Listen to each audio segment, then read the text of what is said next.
But up first, man, how you feeling? JIREH, How y'all doing? How y'all doing? I'm feeling good.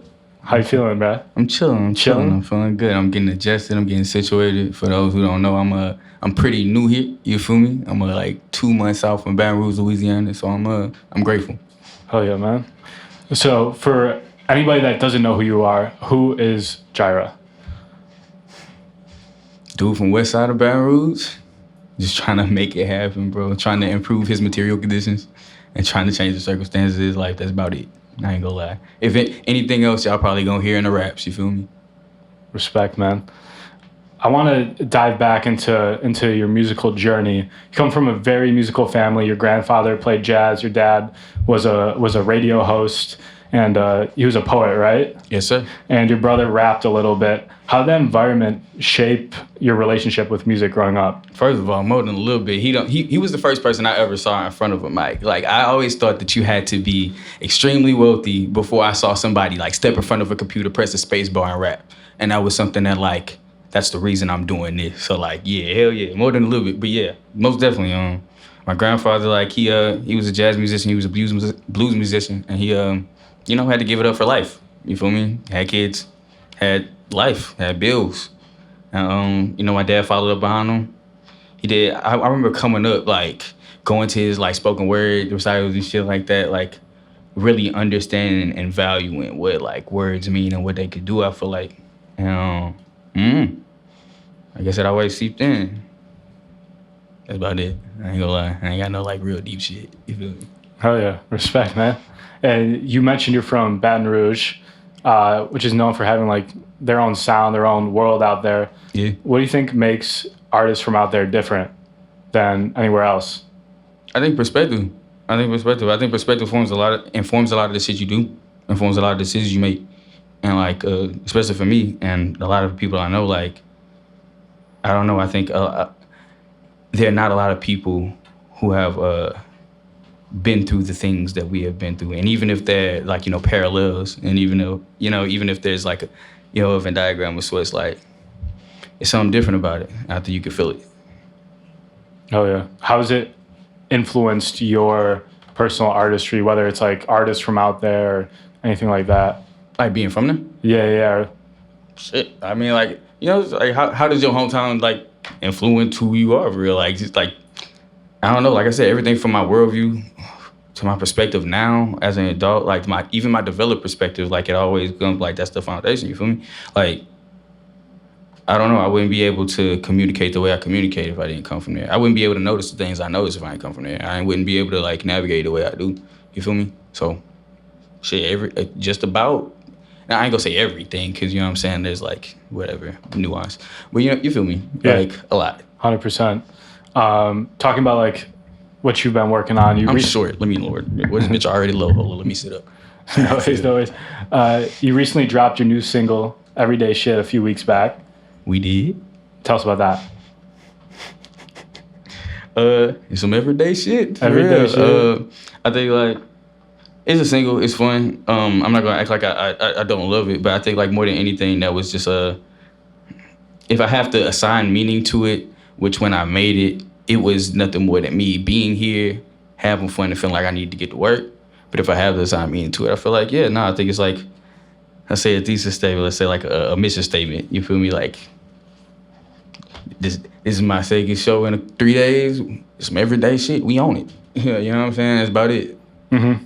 Oh yeah. And you dropped an album last year, Perfect Circle. Came out 2024, almost a year ago in like a few weeks.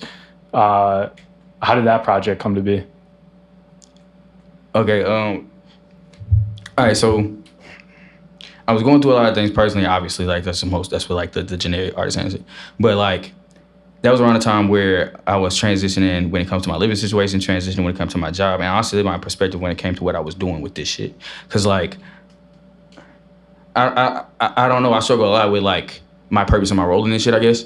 And I feel like, I don't know, I wanted to like, if I'm going to do this shit, what am I doing it for? What the fuck am I saying? And like that, I think like if anything, like when I say like a mission statement or a thesis statement, that project is, if you don't know me at all, if you have any confusion about why I'm here doing the shit that I'm doing, you can listen to that and probably understand it. You feel me? I'm rapping that shit tonight too, so I hope y'all pick up what I'm putting down. Hell yeah. I've listening to you during the interview, you talk a lot about like mission statement, thesis statement. Is that how you enter like your creative process? You always have that, and then you go into the like, I don't know how your creative process flows, whether it's write first or find the beat, but you always have something like that's smooth as hell. And if I want to sound smart and all cool as shit, I could say yes. But I think like, well, honestly, bro, I be having a feeling. I know I have something to say, and making them bitches like making these songs like and sifting through that shit makes me like figure out what I'm saying. The more I make, the more clear what I'm trying to say is, and by the end of that, we got a project, and that's what I'm trying to say. Hell yeah. Yeah. I'm sorry if these answers real dry as fuck up here. I ain't go cap. Y'all so cool in here. I'm in there giving y'all like real like basic shit. Nah, that's fire, man. All right, cool. We good. What do you hope listeners take away when listening to the project? You're not alone. I know that sounds real basic, but like in terms of like, I think about that shit a lot. Again, when it comes to my role in this shit, like, I think like I am put here to let people know not only that they are seeing, but like what I am seeing. You get what I'm saying? Like, and this is me talking as I'm thinking. So I apologize if it's not as clear as like later when I'm tweeting and shit. But like, I don't know. There are a lot of things that like, there are a lot of things that tie us together that we do not like, that we refuse to acknowledge by nature of the way that we live, by nature of the day-to-day shit, by the nature of them bills. You know what I'm saying? Like, I think about people at home. I think about people who don't have the time and can't afford the time to like understand themselves, find themselves, and understand the world around them and process the shit going on. And so they cope doing different shit. Cope going, like, you know what I'm saying, different ways, whether it be this, that, and the third. And I think like, I don't know. I can't like clearly articulate what I feel like my role or my purpose in this shit is, or what I hope people take away for it, but I hope it's something. And that's about it. That's all that matters too. Tight. Oh yeah. You recently moved from Baton Rouge to New York. What inspired that? Inspiring ain't the word, cuz like walls was closing in, bro. Like, you gotta make a choice. Life was life, and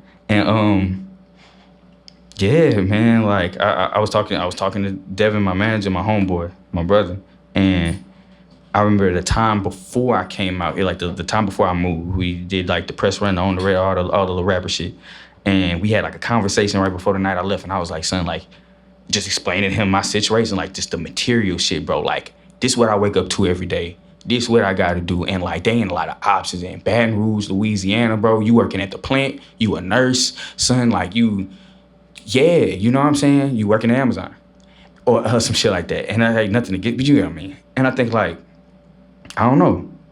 I had to get the fuck. And he was like, I got you. And I said, if I'm coming out here, I ain't coming out here for nothing. And I told that story 3 times tonight at this point. You know what I'm saying? I said, if I'm coming out here, boy, I ain't coming out here for nothing. He said, I got you.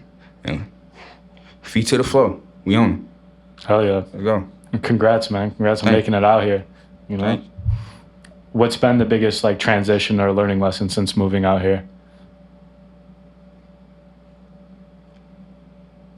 I'm not done learning. I know that's real cliche and whatever, but like, if you know me personally, like, you know, I really value like, because by nature of where I'm from and by nature like my educational background, which is, I'm gonna drop out, so it's really short educational background. But like, I really, really value like, I really, really value education. I really value learning, not just in a surface level or like material sense. I think niggas need to read more. I think niggas need to go outside. I think niggas need to experience life and develop their worldview in a way. And I think like this is one of those things that made me realize like I still got a lot to learn, a long way to go. Yeah, that's about it. Different perspectives and all that. Yeah, and just also interacting with them, like being able to interact with the world, with the worldview I have, with the politic I have, and also like, you know what I'm saying, understanding in places where I can develop, and also understanding in places where I have to learn how to be able to articulate my politic, my worldview, and my perspective, because it is one of value. Touch it. Hell yeah. Something not a lot of fans know about you is that you like thriller and suspense movies. Yeah. What's your goated movie in that category? All right, fun fact, that comes from my grandmother because she used to always, when she was deaf, and she always used to watch a lot of movies. She had me sitting there watching the Buku movies with the caption on and shit like that. But I don't know, I like anything that anything that subverts expectations, honestly. And I feel like that could be a lot of shit. You know what I'm saying? I really like Afro surrealism because I think it tends to do that, and also it's like a perspective that I can like relate to, you feel me? But like, yeah, anything that like throw me for a loop, anything that I can't like see coming. Okay. Yeah, type shit. If Perfect Circle was a movie, which one would it be? Not to compare art, but... Fuck, that's hard. That's tough. Shit. Or if you wish a song from the project was on a movie, what movie would it be? Probably Both of those are really tough. Not tough, like hard to answer, but that's a good ass question. Congratulations, like good shit. You're doing your job. Fuck. I'm just gonna. Any answer I give you would be like a disingenuous answer, but I'm gonna give you an answer that okay. Like one of my earlier projects, I named it even after a movie that I like called "The Guide to Recognizing Your Saints," but like this dude from like Hoes and Even Stevens, Shia LaBeouf. It was a really good movie. Channing Tatum was in it too. It was a really good movie. And I would say like definitely I can see one of those being on there, like regardless of that. Yeah. Oh yeah. That's the closest to the truth I could give you. I ain't trying to lie to you. Yeah, respect. Talking again about your music, we talked about your background with jazz and poetry in the family and hip hop. Do you feel like you're carrying forward a legacy through your music? I hope so. I really hope so. I'm looking in the cameras when I say that because my nigga's not here. I hope so. I hope I'm doing y'all justice. I hope I'm doing right by y'all, for real. I wouldn't be here without y'all, and I really hope so. You feel me? Oh yeah. And looking ahead towards the future, like what are you working on? What's next for you? Teeing up. Teeing up? Doing my job. Some everyday shit. Everyday shit. You feel me? Respect. And also want to ask, what can the people expect with the performance tonight? What's in store? Oh, that's fire. I can do that without y'all playing. Okay, because usually I let them play and then I try to get my yaps off while they do it. Hey, bro, if y'all don't pull nothing from this shit, bro, like, you got somebody up here that care about y'all, the human that you are, even if I don't fucking know you, bro. I hope y'all go home, bro. I hope y'all find y'all purpose. I hope y'all, like, really, really walk in that shit because this shit's short. And that's the only thing so far that I found that has been fulfilling for me and that answers a lot of questions. And also, like, allow me to treat my neighbor better. And I want that for everybody that I come across. So, yeah, man, other than that, I hope y'all will pick up what I'm putting down. I'm going to tell y'all a story about how I got here, and I hope y'all understand. Also, I hope y'all can hear through my little, yeah, you know what I'm saying? I know I ain't from here and shit like that. Yeah. Hell yeah. Yo, JIREH, thank you so much. Let's give it up for him and his band as well. We're going to be playing with him.